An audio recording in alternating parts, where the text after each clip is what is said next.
Hello everybody, welcome to the channel. Today I'm going to show you how to fix the phone green screen line problem on your Android. For that you have to follow my instructions very carefully. First thing you need to do is you have to go to your customer service to solve the problem. Still, if you want to solve this problem at home, I will try to show you a couple of ways.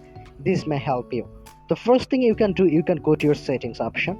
Then you can go to your my phone option to check your update.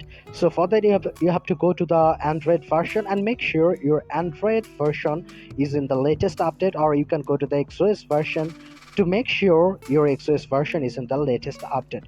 After updating your phone, you have to restart your device. So after restarting, hopefully there will be no problem.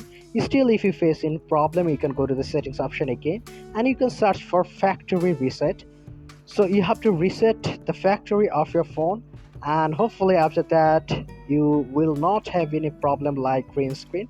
So click on erase all data factory reset. So you have to click on erase all data. So you can easily guess that you have to take the risk to solve this problem. So you have to tap on erase all data and you have to confirm it. So hopefully after that there will be no problem.